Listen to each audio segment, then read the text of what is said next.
ये बीच में एक बात चली थी कि यूपीएससी एस्पिरेंट्स जो है वो एसएससी को टेक ओवर कर लेंगे।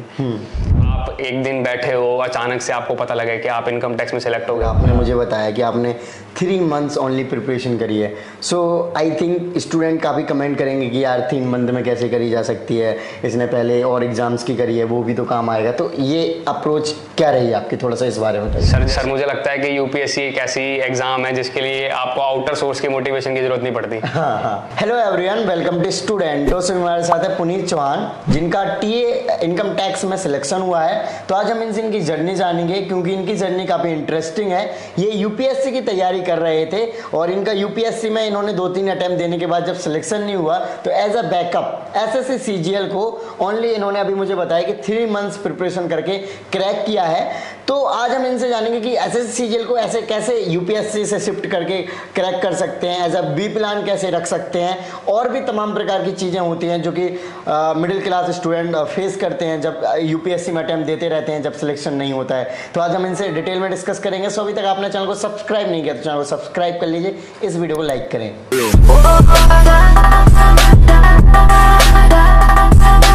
आप सबसे पहले आप अपना नाम और एजुकेशन बैकग्राउंड बताइए। सर मेरा नाम पुनीत चौहान है और मैंने अपनी स्कूलिंग जो है वो डीएवी सेंट पब्लिक स्कूल से करी है। उसके बाद मैंने अपनी ग्रेजुएशन बीएससी में करी है दिल्ली यूनिवर्सिटी से। उसके बाद मैंने अपनी प्रिपरेशन की जर्नी स्टार्ट करी है। मैंने यूपीएससी का अटेम्प्ट दिए हैं। एक बार मैं यूपीएससी सीएपीएफ एसी का इंटरव्यू भी दे चुका हूँ। उसमें मेरिट आउट हो गया था 2 नंबर से। मैंने फिर सोचा कि मेरे को यूपीएससी ट्राई करना चाहिए क्योंकि बहुत सही टाइम है यूपीएससी में जाने के लिए। तो मैंने यूपीएससी अपना अटेम्प्ट दिया, लेकिन कुछ परिस्थितियां ऐसी बनी कि मैं उसमें क्लियर नहीं कर पाया। असफलताएं मिलने के कारण मेरे को लगा कि मैं बहुत ज़्यादा डिमोटिवेट हो रहा हूँ।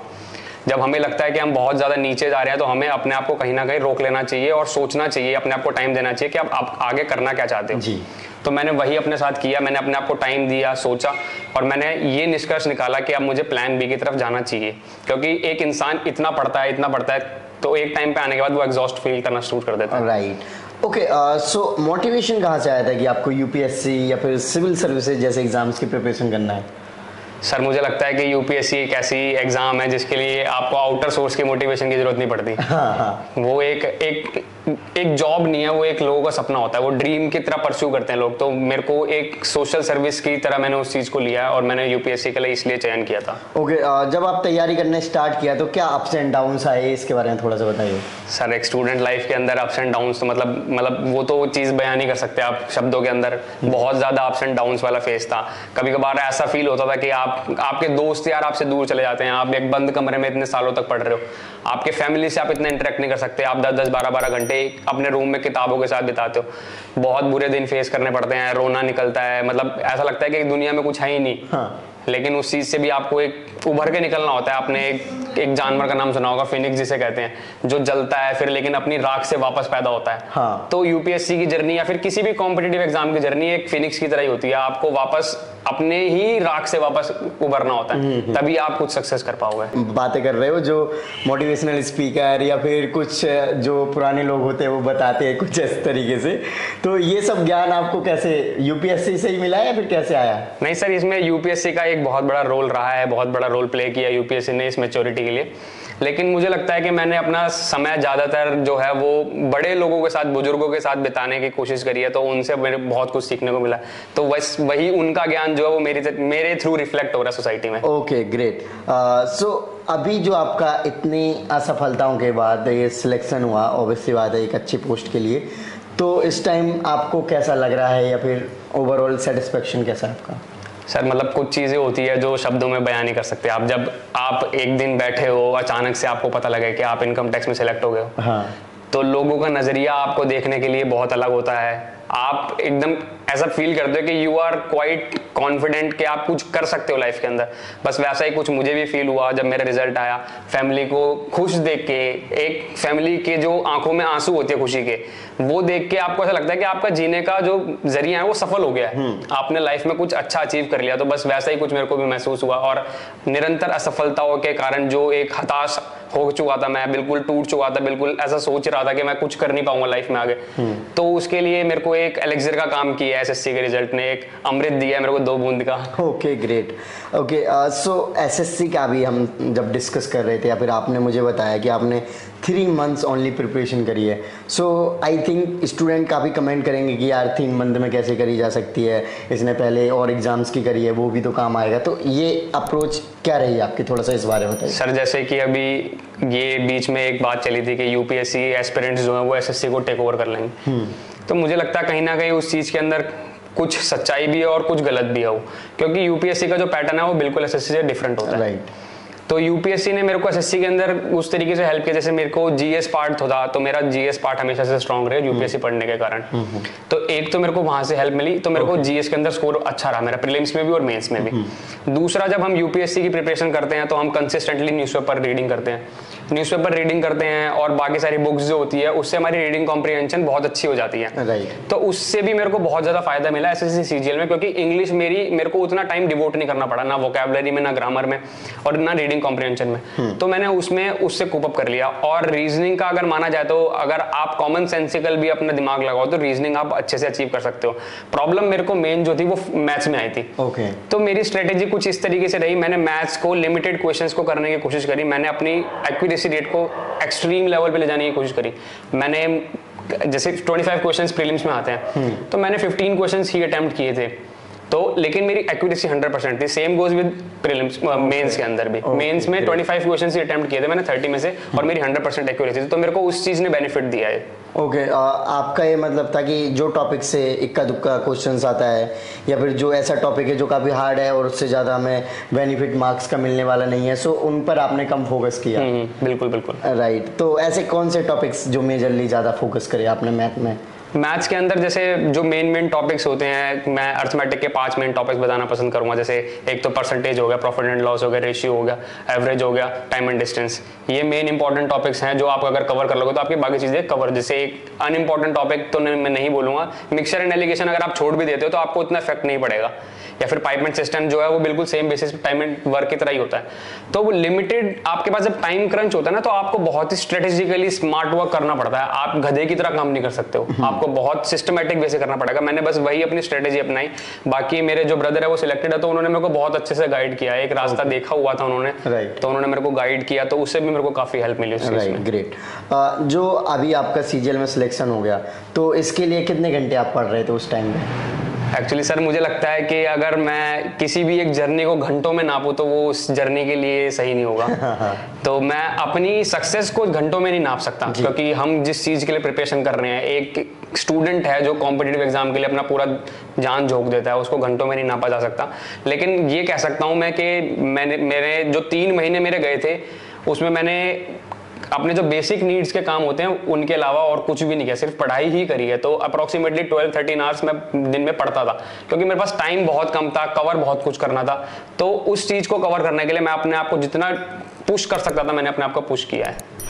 Okay great. सो सीजीएल में जैसे इतने सारे लोग, क्राउड भी रहता है, इतने ज़्यादा लोग एग्ज़ाम देते हैं, तो आपको कभी ये नहीं लगा कि यूपीएससी की तरह ये भी एग्ज़ाम है, अब मैं यूपीएससी नहीं निकल रहा तो सीजीएल कहाँ से निकल जाएगा, इसका तो अब अलग सिलेबस आ गया, अलग तरीके से पढ़ना पड़ेगा? नहीं सर, आपका कहना बिल्कुल, मैं आपकी बात से एग्री करता हूँ इस चीज में, क्योंकि जब मेरा यूपीएससी नहीं निकला तो मैं बिल्कुल सेम यही सोच रहा था कि मैं कुछ नहीं कर सकता, अब मेरे से कुछ नहीं हो पाएगा यार, इतने लोग यूपीएससी से बल्कि ज्यादा एग्जाम देते हैं एसएससी को तो।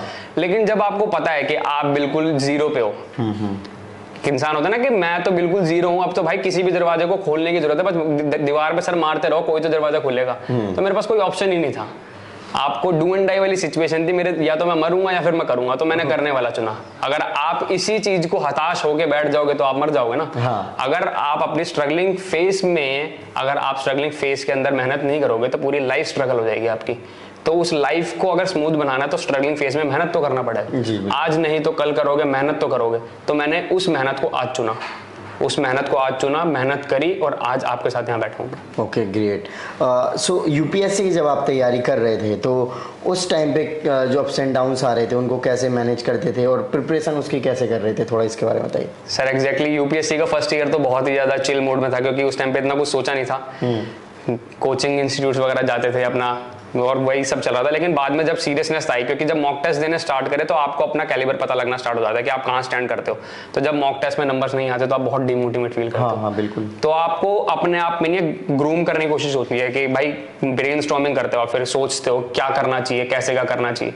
तो मैंने फिर वही सोचा, अपना मॉक टेस्ट को इम्प्रूव करने की कोशिश करी, कंसिस्टेंटली पढ़ता रहा।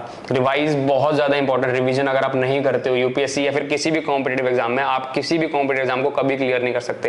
Practice makes a man perfect. आप प्रैक्टिस जितना ज़्यादा कर सकते हो उतना ज़्यादा करो यूपीएससी में। और एक और चीज़ है, आपको एनालिटिकल माइंडसेट बनाना बहुत ज़रूरी है, क्योंकि एसएससी सिर्फ नॉलेज बेस्ड एग्जाम है। एसएससी पूछेगा कि मेरा नाम क्या है, या फिर कोई एक फूल है उसका फूल का नाम क्या है, लेकिन यूपीएससी ऐसा नहीं पूछेगा। यूपीएससी पूछेगा वो फूल उगता कहाँ है, कैसे उगता है, उसका यूज क्या है, आप उससे और क्या कर सकते हो, इको टूरिज्म कैसे बढ़ा सकते हो उस फूल से, लोकल लोग जो हैं उनके कैसे फायदे कर सकते हो। तो आपको एनालिटिकल माइंडसेट बनाना बहुत जरूरी है यूपीएससी के लिए। तो दोनों फील्ड का अपना अपना अलग एसेंस है। आपको देखना पड़ेगा कि आप कौन से एग्जाम की प्रिपरेशन कर रहे हो और किस लेवल तक आप उस चीज को सेटिस्फाई कर सकते हो। राइट है। सो आपको यूपीएससी करते हुए कितना टाइम लगा? मतलब अभी तैयारी कर रहे थे जो 3 साल या 4 साल, कितना टाइम? मैंने एक्चुअली 2019 अक्टूबर के अंदर यूपीएससी की प्रिपरेशन स्टार्ट करी थी। उससे पहले मैं एक बार इंटरव्यू दे चुका था यूपीएससी सीएपीएफ असिस्टेंट कमांडेंट के लिए। तो जब मैंने कोचिंग इंस्टीट्यूट स्टार्ट करा जाना, तो आपको पता ही UPSC is a vast syllabus, तो उसकी कोचिंग खत्म होने में आपको नियर बाय 1 साल लग जाता है। तो 1 साल तो मेरा वही कोचिंग में चला गया था। उसके बाद जो मैंने अटेम्प्ट दिया, फिर मैंने सारे सेल्फ स्टडी से ही दिया। तो लास्ट अटेम्प्ट के अंदर मेरा जीएस क्लियर हो गया, लेकिन सी सेट को बहुत ज़्यादा लाइटली लेने की वजह से मेरा सी सेट क्लियर नहीं हो पाया। क्योंकि हम ये गलती बहुत अक्सर सुनते हैं लोग कि जीएस के लिए हम मेहनत ज़्यादा कर लेते हैं और सी सेट को हम कहीं ना कहीं लाइटर नोट पर रखते हैं। जैसे आप बहुत सारे स्टूडेंट से मिलते ही हो, तो जैसे आपका बी ऑप्शन अभी सीजीएल बना है, तो स्टार्टिंग टाइम से ही बी ऑप्शन के बारे में आप जैसे स्टूडेंट और भी स्टूडेंट से मिले होंगे तो सोचने लग जाते हैं इसके बारे में? नहीं सर, मतलब मेरे को ऐसा वहाँ पे जाके समझ में आया कि हर इंसान का अपना अपना अलग माइंडसेट।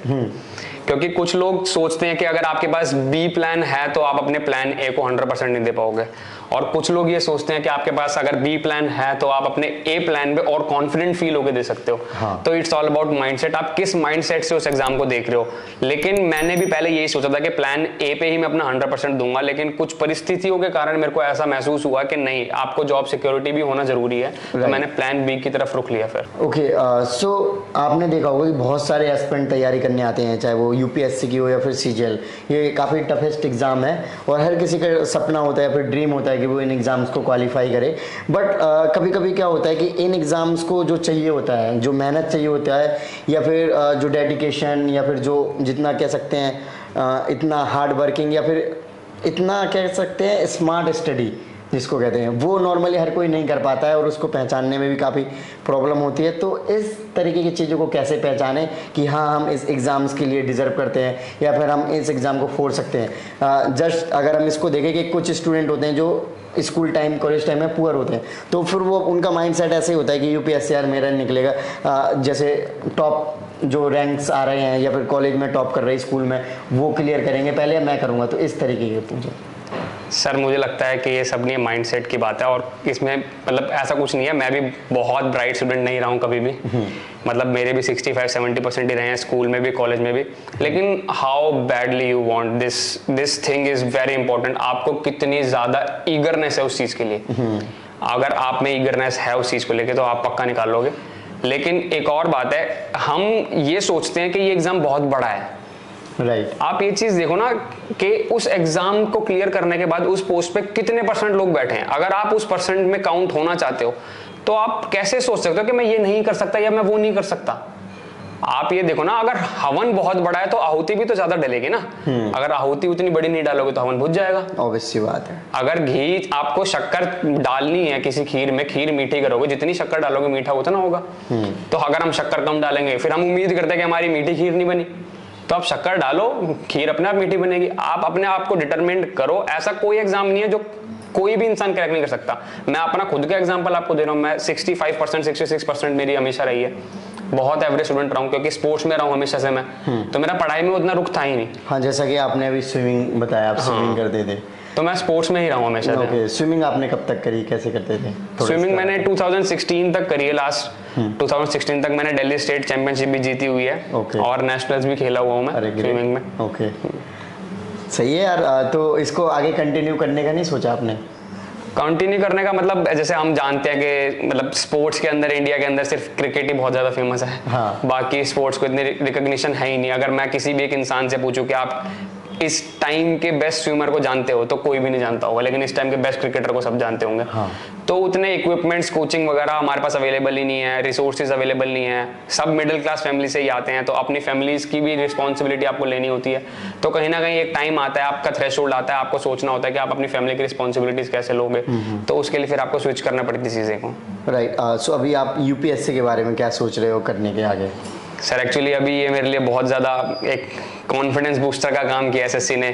तो अभी जो रिसेंट एसएससी का एग्जाम आएगा, मैं सोच रहा हूँ वो वाला देके मैं अपनी वापस यूपीएससी की प्रिपरेशन में लग जाऊंगा, क्योंकि नेक्स्ट ईयर मैं यूपीएससी का प्रिपरेशन अपना प्रॉपर करके यूपीएससी में बैठने की कोशिश। ऑप्शनल वगैरह क्या रखा है? ऑप्शनल मेरा सोशियोलॉजी रहा है सर। सोशियोलॉजी। सो ऑप्शनल सोशियोलॉजी कैसा लगता है आपको पर्टिकुलर? सर मुझे लगता है कि अगर आप एक सोसाइटी में रह रहे हो तो आपको सोसाइटी को जानना बहुत ज़रूरी है। और सोशियोलॉजी एक वही ऑप्शनल है जो आपको सोसाइटी से रूबरू कराता है, परिचित कराता है। ओके। सो लास्ट में कोई मैसेज देना चाहोगे फ्यूचर एस्पिरेंट्स को? हाँ, मैसेज मेरी तरफ से तो यही है कि आप लोग कभी भी अपने ऊपर सेल्फ डाउट कभी मत करना, क्योंकि सोसाइटी आपको हमेशा ये रियलाइज कराती है कि आप नहीं कर सकते। इसी वे मैं आपको एक छोटी सी स्टोरी सुनाऊंगा अगर। तो दो बच्चे जंगल में जाते हैं, तो एक बच्चा उसमें से कुएं में कूद जाता है, गिर जाता है मतलब।